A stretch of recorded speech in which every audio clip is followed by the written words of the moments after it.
ప్రతిపక్షాలను తొక్కేస్తే ఉద్యమాలే శరణ్యం. Neat లీక్పై CJP ఉద్యమం సక్సెస్కు భారీ ప్రజా మద్దతే కారణం. గత 12 ఏళ్లలో ప్రతిపక్షాలను కేంద్రం నిర్వీర్యం చేసింది. ప్రశ్నించడాన్ని నేరంగా చూస్తూ నిరంకుశంగా పాలించారు. ఏబిఎన్ ఆంధ్రజ్యోతితో సీజేపీ మీడియా సమన్వయకర్త విజయ్ రెడ్డి. మోదీ అమిత్ షాలకు భాగవత్ హితబోధ చేయాలని సూచన. జార్ఖండ్లో నిరుద్యోగుల నిరసనకు సీజేపీ బాసట. ప్రజాస్వామ్యంలో ప్రతిపక్షాలను వాటి పనిని అవి చేయనిస్తే ప్రజలు ఇలా రోడ్డెక్కి ఆందోళన చేయాల్సినటువంటి పరిస్థితులు ఏర్పడవని కాక్రోచ్ జనతా పార్టీ జాతీయ మీడియా ప్రధాన సమన్వయకర్త దక్షిణాది ఇన్ఛార్జ్ విజయ్ రెడ్డి మల్లంగి అన్నారు. నీట్ పేపర్ లీకుకు వ్యతిరేకంగా సీజేపీ చేపట్టినటువంటి ఉద్యమానికి అంత భారీ స్పందన రావడం వెనుక కేంద్ర సర్కారు ప్రతిపక్షాలను అణచివేయడమేనని ఒక ప్రశ్నకు సమాధానంగా చెప్పారు. ఏబిఎన్ ఆంధ్రజ్యోతి టీవీ ఛానల్ చర్చలో పాల్గొన్న సందర్భంగా పలు అంశాలపై విజయరెడ్డి తన అభిప్రాయాలను పంచుకున్నారు. గడిచిన 12 ఏళ్లలో ప్రశ్నించడాన్ని, ప్రజా వ్యతిరేకతను కేంద్రంలోని బీజేపీ సర్కార్ అణిచివేసింది. ప్రతిపక్షం అన్నది లేకుండా చేసింది. విపక్షం కనుమరుగై లేదా విపక్షం ప్రజల గళాన్ని వినిపించలేకపోతే అప్పుడు ప్రజల్లో ఆగ్రహం పెళ్లిబిక్తుందని చెప్పేసి ఎవరు చెప్తున్నారు? రెడ్డి గారు చెప్తున్నారు. నేనేం చెప్పదలుచుకున్నా అంటే, తెలంగాణ రాష్ట్రంలో నాకు తెలిసి నేను చూస్తున్నటువంటి క్రమంలో ఇక్కడ ఎవరు పనిచేసిర్రు సీజేపీ కోసం అని అంటే ఓ 4-5 పేర్లు చెప్పచ్చు. ఈయన ఈరోజు ఆంధ్రజ్యోతి పత్రికలో ఆంధ్రజ్యోతి టైటిల్ ఎక్కడైతే కనబడుతుందో దాని పక్కనే ఈయన వార్త ఎట్లా వచ్చింది? ఈయన రెడ్డి కాబట్టి కాదా?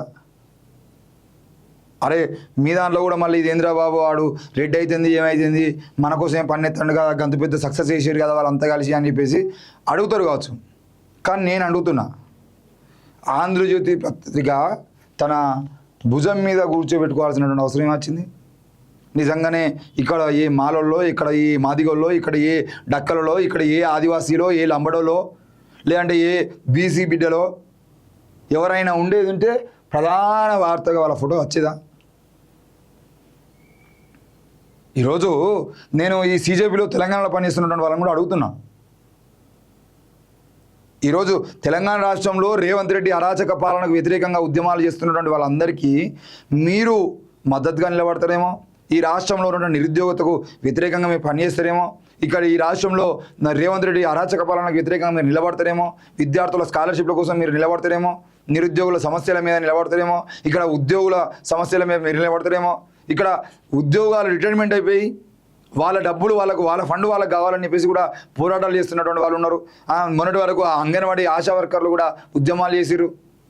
మీరు అందరూ వీళ్ళకు బాసటగా నిలబడతారు. ఎస్, ఈ తెలంగాణ రాష్ట్రంలో రేవంత్ రెడ్డి చేస్తున్నటువంటి అరాచకాలకు వ్యతిరేకంగా మీరు కూడా నిలబడతారని చెప్పేసి ఆశపడుతున్నటువంటి తెలంగాణ ప్రజలకు ఈరోజు మళ్ళా రేవంత్ రెడ్డి మీద ఉద్యమాలు చేస్తూ ఇంకో విజయ్ రెడ్డి గారిని తీసుకొచ్చి నాయకునిగా పెట్టేటువంటి ప్రయత్నం ఎందుకు చేస్తున్నారు? దీనికి మీడియా ఇంత సపోర్ట్ ఎందుకు ఇస్తుంది? ఇక్కడ కులం లేకపోతే ఎందుకు అంత హైలైట్ అవుతారు? ఇదే ప్లేస్లో అసలు ఈ వ్యక్తి ఎంత చదువుకున్నాడు, కొలంబియా యూనివర్సిటీ వేయచ్చిండా, ఇంకేడి వేయచ్చిండా. మొన్న అయినది ఒక టీవీ ఛానల్లో డిబేట్ జరిగితే ఆ డిబేట్కి సంబంధించిన వీడియో కూడా నేను ఇన్స్టాగ్రామ్లో పెట్టుకుంటే చూసిన. ఇన్స్టాగ్రామ్లో పెట్టినటువంటి వీడియో చూసేదంటే నేను ఏమంటున్నా అంటే, యువతకు అవకాశాలు కల్పించాలి అని మాట్లాడుతున్నాడు. రేవంత్ రెడ్డి కూడా యువతకు అవకాశాలు కల్పిస్తానన్నాడు. నేను అడుగుతున్నది ఏంటంటే, ఈ యువతకు అవకాశాలు కల్పించాలంటే ఏ యువత? నేను మహిళా రిజర్వేషన్ల బిల్లుకు సంబంధించిన విషయంలో కూడా మాట్లాడినా.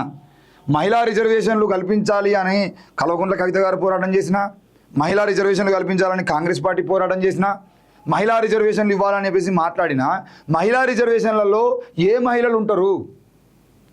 ఈరోజు యువతకు అవకాశాలు కల్పించాలంటే ఏ యువతకు అవకాశాలు కల్పించాలి? యువత రాజకీయాల్లోకి రావాలంటే ఏ యువత రాజకీయాల్లోకి రావాలి? మహిళలు అధికారంలోకి రావాలంటే ఏ మహిళ అధికారంలోకి రావాలి? రిజర్వేషన్లు ఆ మహిళలకు సంబంధించిన విషయంలో రిజర్వేషన్లు ఉంటున్నాయా మరి అంటే లేవు. ఇప్పుడు మొదటిసారి, ఇప్పుడు కాదు, మహిళా రిజర్వేషన్ బిల్లు మొదటిసారి వచ్చినప్పుడు ఆనాడు పార్లమెంట్లో మాయావతి గారు అడ్డుకున్నారు. ఎందుకు అడ్డుకున్నారు మాయావతి గారు? ఎందుకు అప్పుడు బహుజన్ సమాజ్ పార్టీ ఎందుకు మహిళా రిజర్వేషన్ బిల్లుకు వ్యతిరేకంగా పోరాటం చేసిందని దాని గురించి వ్యతిరేకంగా అందరూ మాట్లాడి కావచ్చు. కానీ మాయావతి గారు చాలా స్పష్టంగా చెప్పారు, మహిళా రిజర్వేషన్ బిల్లు మీరు తీసుకొచ్చినా ఆ మహిళల కోటాలో మొత్తం మీ కులాలకు సంబంధించిన వాళ్ళు లేదంటే మీ భార్యలు మాత్రమే పార్లమెంట్కి వస్తారు తప్ప మా బిడ్డలు రారు, మా ఎస్సీ ఎస్టీ బీసీ మహిళలకు అక్కడ అవకాశం ఉండదు అని చెప్పేసి ఆమె మాట్లాడుతుంది.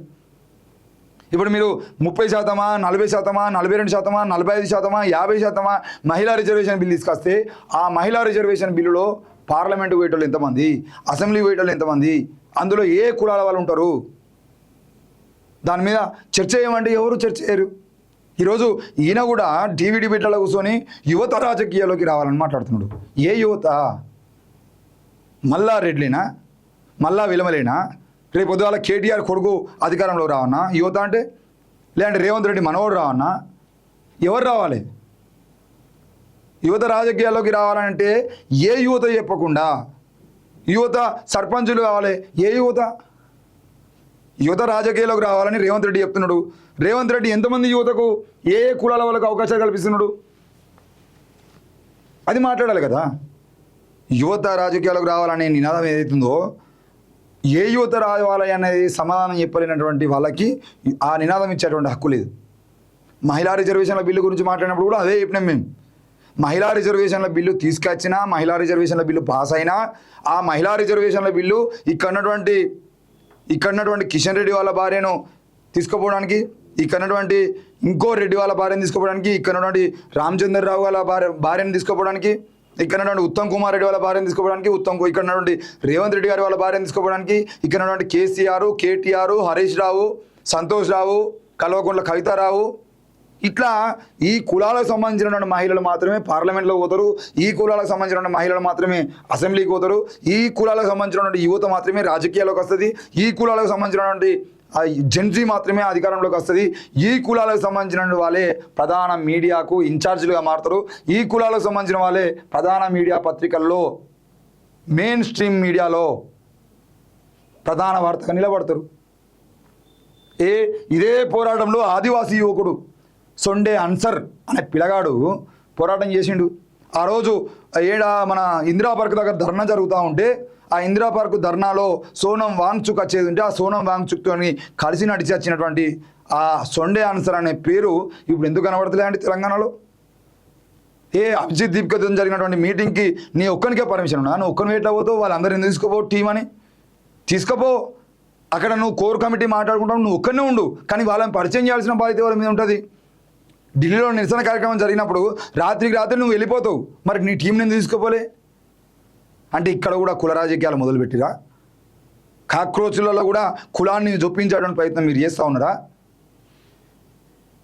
ఏం జరుగుతుంది? మీ కుల రాజకీయాలు అర్థం చేసుకోవాలనేటువంటి పరిస్థితుల్లో మేము ఉన్నాం అనుకుంటే ఎట్లా? బరాబర్ బట్టలిప్పి బయట పెడతాం. మీ రాజకీయాలను మీ తెలివి ఇక్కడ చూపించేటువంటి ప్రయత్నం చేస్తే బరాబర్ బట్టలిప్పేటువంటి ప్రయత్నం మాత్రం మేము చేస్తాం. నేను విజయరెడ్డి గారి మీద కోపంతో అని చెప్తలేను, ఆయనకు నాకు పరిచయం ఏం లేదు, కానీ ఇక్కడ కూడా వాళ్ళే ఎందుకు హైలైట్ అవుతున్నారు అనే విషయాన్ని ప్రజలు అర్థం చేసుకోవాలి. ఆడ రుచితిరా అంతకుముందు వాళ్ళు క్లైమేట్ ఫ్రంట్ అనే పేరుతోని ఆ అరుణ్య, ప్రత్యూష, రుచిత్, అన్సరు ఇంకా చాలామంది పిల్లలు మూసీని కాపాడడం కోసం తిరిగిర్రు.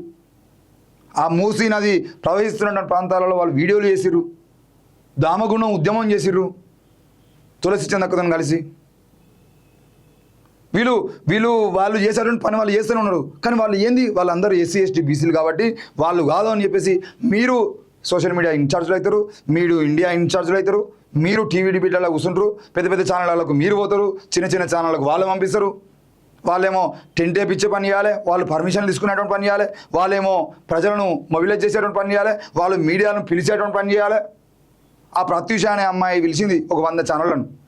ఆమె ఒక్కొక్కరికి ఫోన్ చేసి అన్న మీరు రేపు రావాలన్నా, అన్న మీ కెమెరా కూడా పంపి అన్నా, అన్న మీరు కూడా తప్పకుండా అన్నానా అని అందరికి ఫోన్ చేసి వాళ్ళు పిలిచేయడానికి ప్రయత్నం చేస్తే ఆడ మైక్ ఎవరి దగ్గర ఉంటుంది అని అంటే మళ్ళీ దగ్గర కులాలే.